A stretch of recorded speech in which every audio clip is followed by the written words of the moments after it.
How to Listen to Music by Philip R. Standal. It is likely you are watching this presentation because you hope to learn simple tricks that will enable you better to listen and understand classical music. You are probably always going to like what you like and dislike what you don't like. But there are ways to deepen your understanding of what you are hearing that will permit you to appreciate what you earlier did not understand or disliked, without knowing exactly why. Compared to a classical piece, folk songs, anthems and popular songs are typically much shorter, structurally simpler and contain limited perceptual difficulties. Classical music, on the other hand, is more complicated, longer and structurally variable. Therefore, it takes more time to listen to and more effort to gain an appreciation of what it is you are hearing. In this presentation, we will identify 4 of the fundamental elements of music and how you can employ them to listen to and gain a greater appreciation of classical music. These fundamental elements include melody, rhythm, harmony and color. There are other important elements, but these 4 will provide the novice and the experienced music lover with a stronger basis to appreciate better and enjoy music.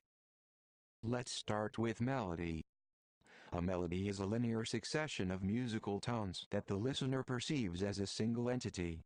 A melody is sometimes referred to as a tune, motif, song or theme. A melody can be a short song like Frère Jacques. A melody can be very brief or fragment of a song. For example, the theme to the first movement of Beethoven's Fifth Symphony is just 4 notes and 3 of them are repeated one after the other.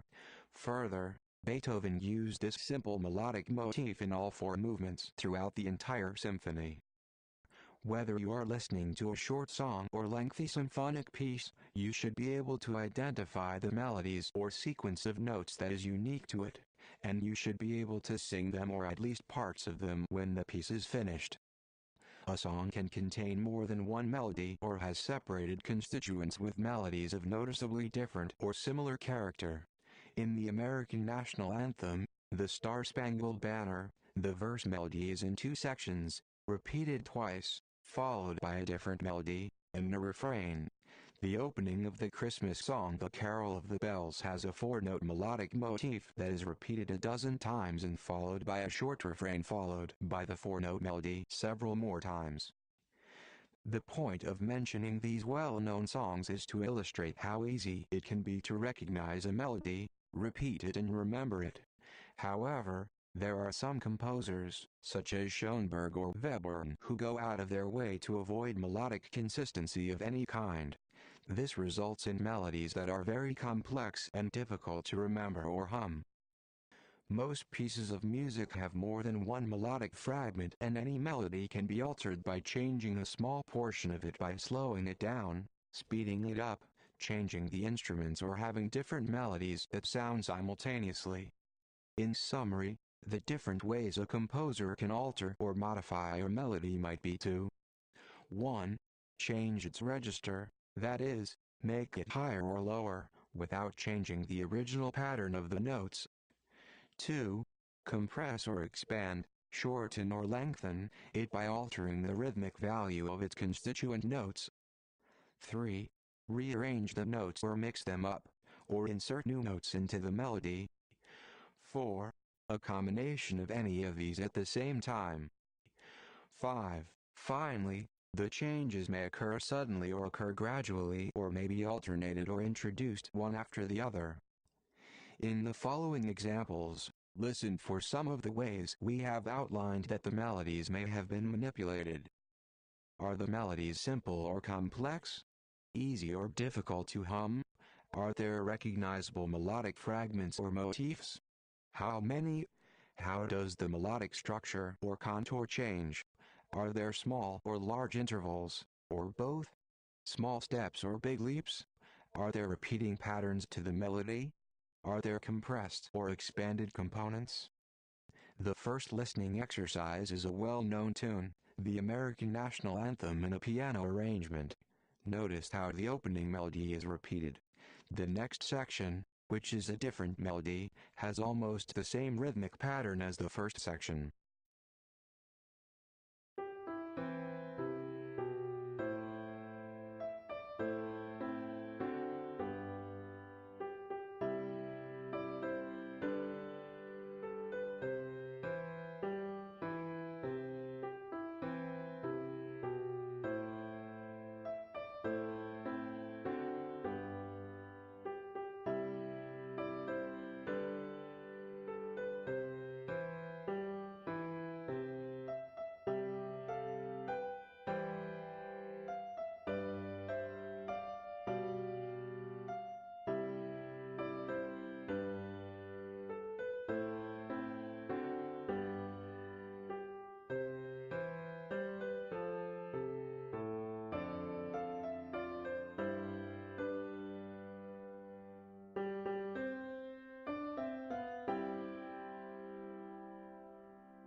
The next melody exercise, the Carol of the Bells, is well known and has lots of repetition. It also has different motifs that are easy to distinguish.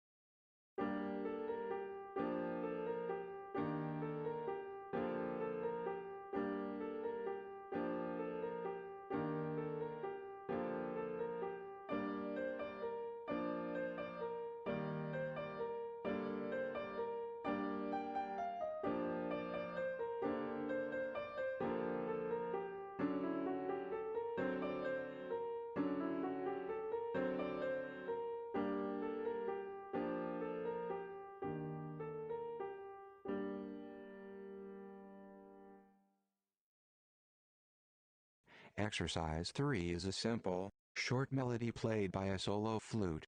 It, too, makes use of repeating melodic and rhythmic patterns, and the notes are separated by small and large leaps.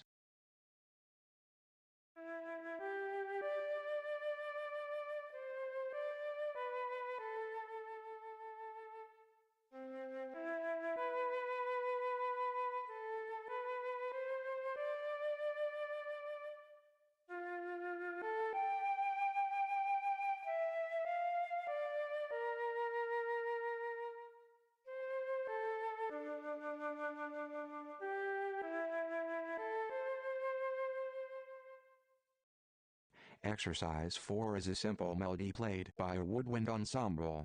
The melody notes are in small steps without leaps.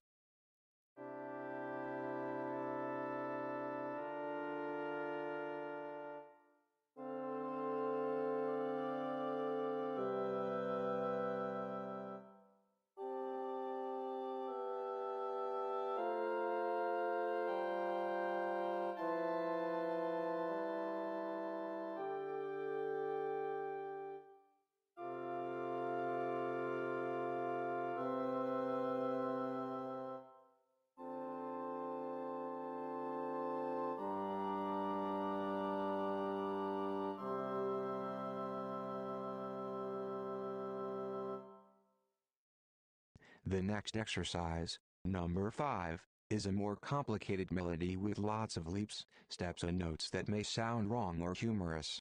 The accompaniment is very steady.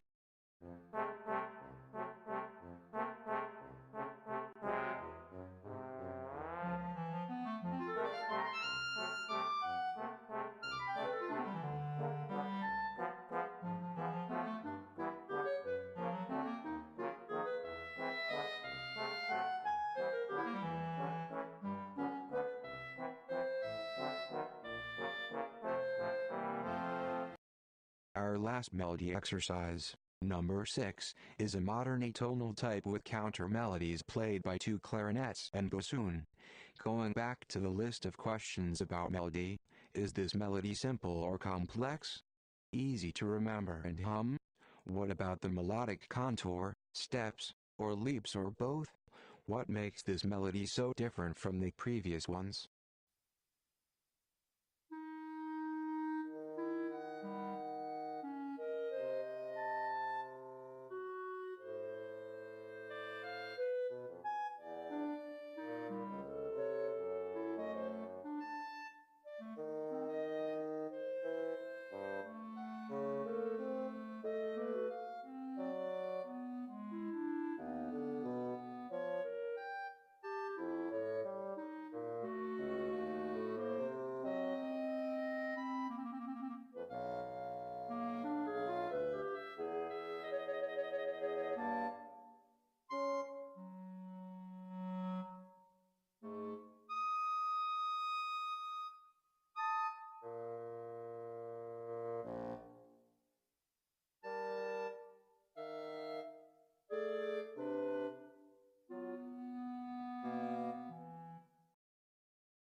Let's turn now to another of the basic elements of music, rhythm.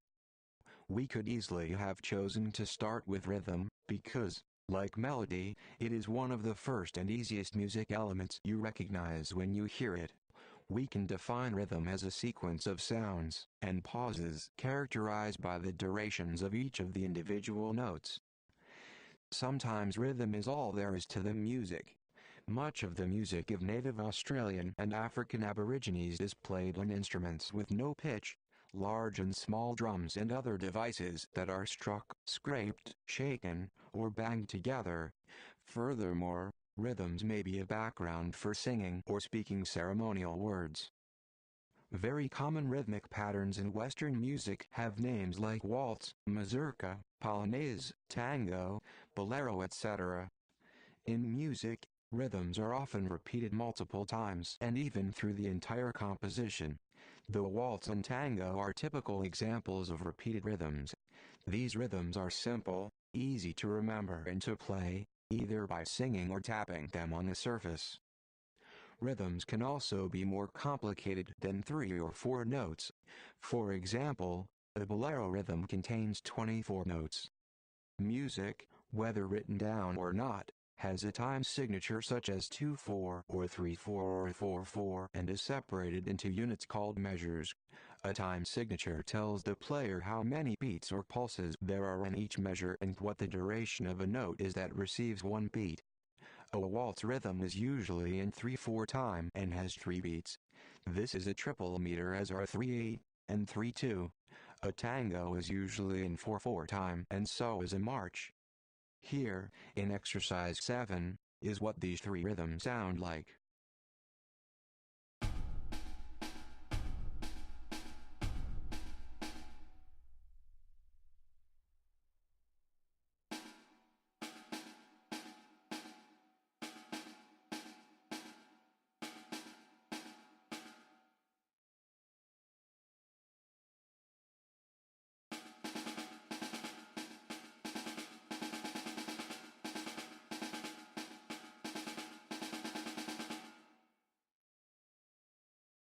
Rhythms can be exceedingly more complicated than these few examples. An Aboriginal ceremony may have 6 or more different percussion instruments all playing simultaneously, each with a different rhythm. The same is true of many pieces of Western orchestral music. There may be many percussion instruments, all playing together and with different rhythms. The percussion instruments include bass drum, snare drum and cymbals, wood blocks, tom-toms and instruments with definite pitch like timpani, xylophone and glockenspiel. Rhythm is an integral and inseparable part of melody in music. A melody's notes rarely have all the notes of the same duration, rhythmic value, though it is possible. So, even lacking any percussion accompaniment, a melody has a rhythm. It was stated above that one of the ways to vary a melody was to lengthen or shorten some or all of the notes, that is, change its rhythmic pattern or structure. An altered rhythmic pattern of a melody may be extreme enough that it almost renders the melody unrecognizable or becomes another melody with the same pitches. Poets do very similar things by choosing the words that express their intention and has the rhythmic sound they want. Doing so can render a poem to sound clever, humorous, tragic, sad, and beautiful. Such poetic, melodic and rhythmic manipulations are tools that composers use, too. They vary their themes as the music develops and evolves into something more complex than just a simple tune. Being able to detect that this happening and how can increase your understanding and appreciation of beautiful music. As you listen to the next exercises, 8 and 9, try tapping out some of the rhythms and of the melodies. Pay attention to how the percussion accompaniments fit in with the melody or how it adds drive and direction to the music.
Let us move on to harmony.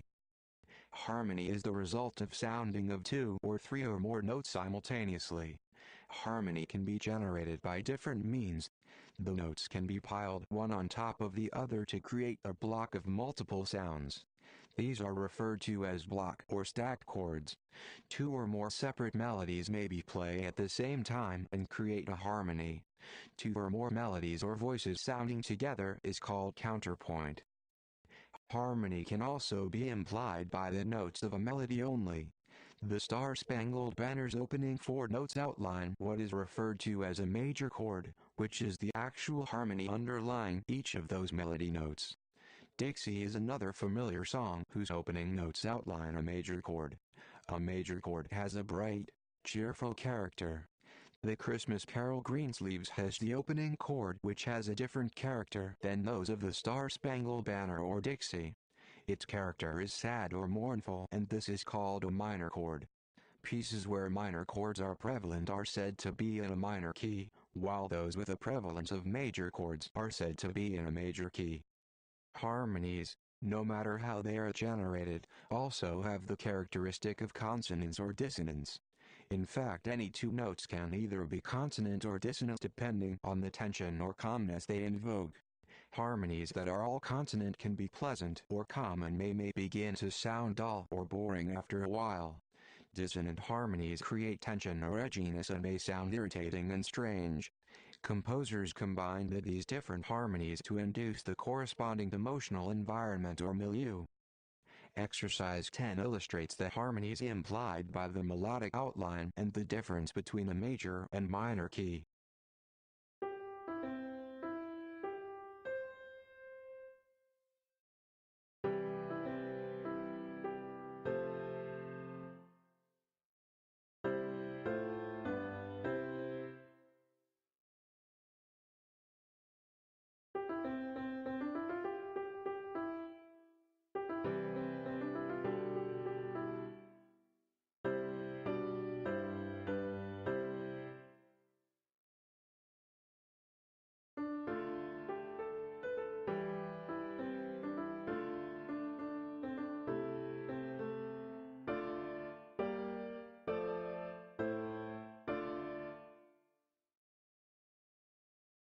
In exercise 11, we show what consonant and dissonance intervals and chords sound like and the difference between mild and extreme dissonance.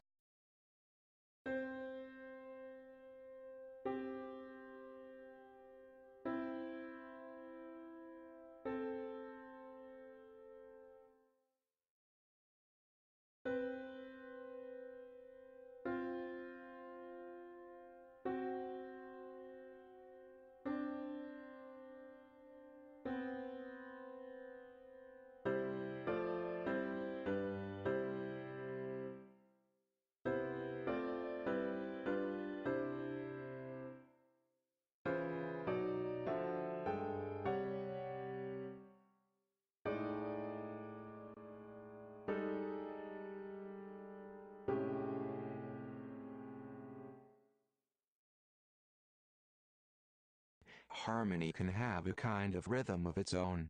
A section of music may have a fast tempo with many melody notes of varying rhythms, but with a harmonic background that changes slowly.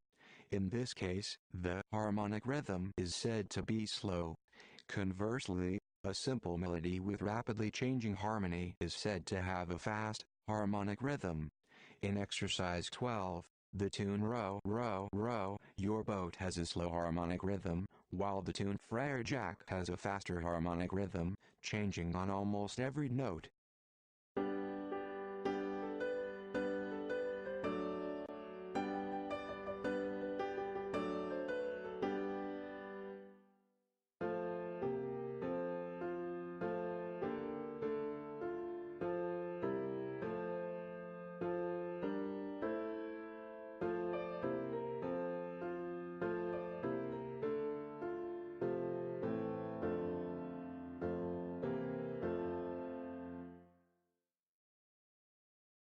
A melody accompanied primarily by chords, played one after the other is often referred to as stacked chords. Exercise 13 illustrates this with melody played by woodwinds and the stacked chords played by the strings and piano.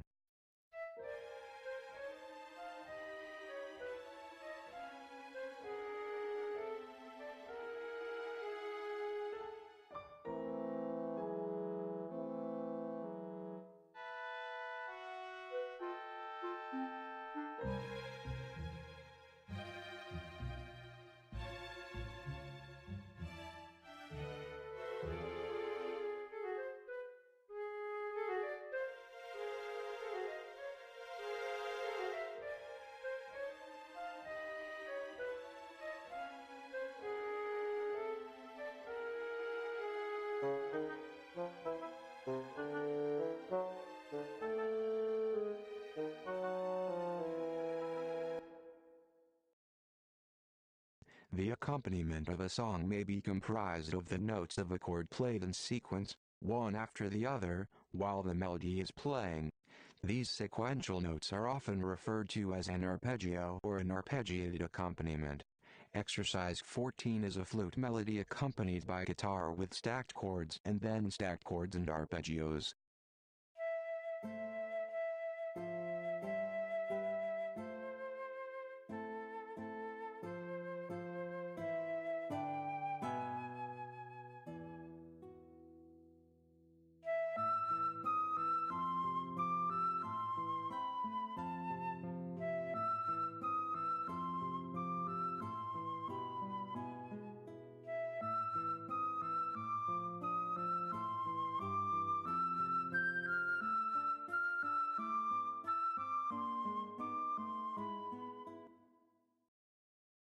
In exercise 15 replays the same flute melody as in exercise 3 with arpeggiated piano accompaniment and counter melody.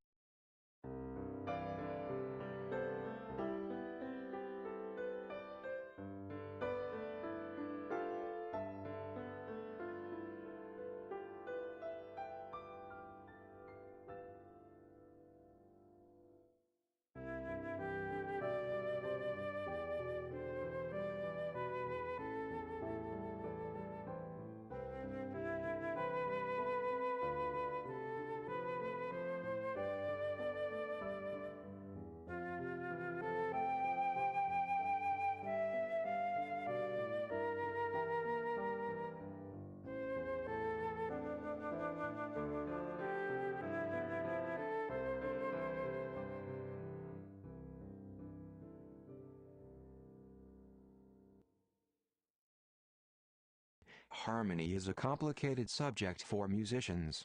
Melody and rhythm are also complicated. However, harmony and counterpoint are different. They are taught as a separate disciplines and play a role similar to mathematics and science. You can't do much science without knowing mathematics, and you can't do much music without knowing harmony. Last on our list of elements is color. Color and music, from a sensory point of view, have little in common. Since real color is visual and music is auditory, the term color in music is used as a metaphor. Color uses light to show hue, brightness or vibrance, dullness or dreariness, texture or depth. Music uses sound, tempo, volume, pitch, timbre, and articulation. Both music and color can be described as loud or soft, bright or dull, warm, hot or cold. Music is played and heard as time passes and ceases to exist once it is over. Music endures as a set of written performance instructions and as a memory. Color is perceived immediately and, if a painting, endures as a physical object and as a memory. The components of musical color we just mentioned, tempo, pitch and timbre, are additional tools, beyond melody, rhythm and harmony, that a composer uses to capture and project the emotional qualities of the music he or she is trying to convey. These are not hidden any more than harmony is, but they are very subtle in their influence on what we hear.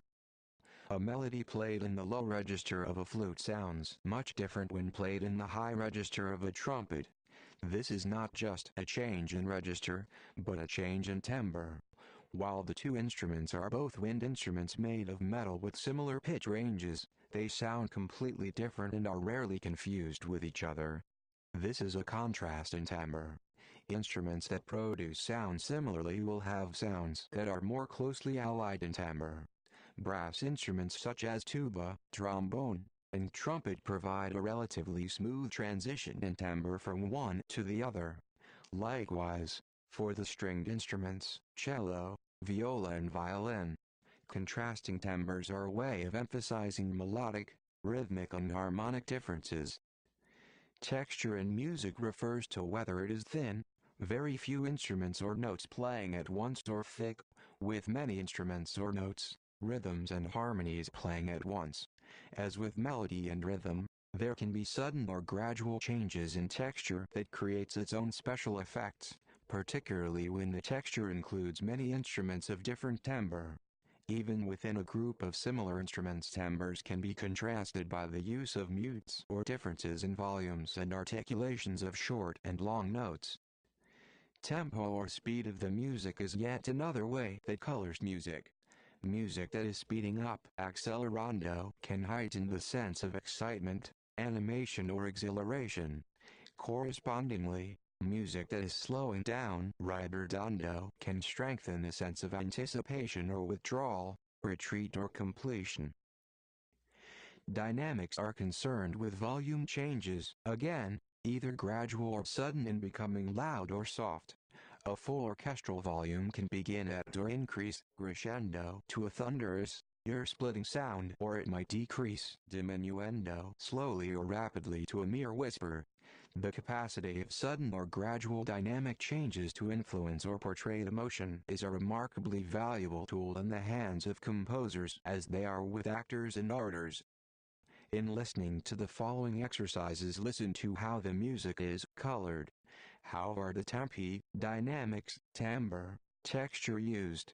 The blending of these color ingredients provides composers with enormous flexibility to influence how a section of music is perceived. It can be very interesting and satisfying when listening to music to discriminate from among the color components. This helps to see and hear how the composer uses them to affect the way the music makes you feel.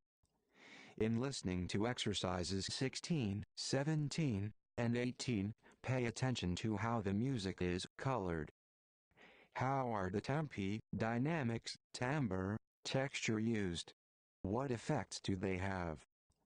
It is fascinating and gratifying to be able to discriminate among the color components and their effect on the impression the music makes. The way a composer applies color influences the way the music makes you feel when you are listening and after.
conclusion.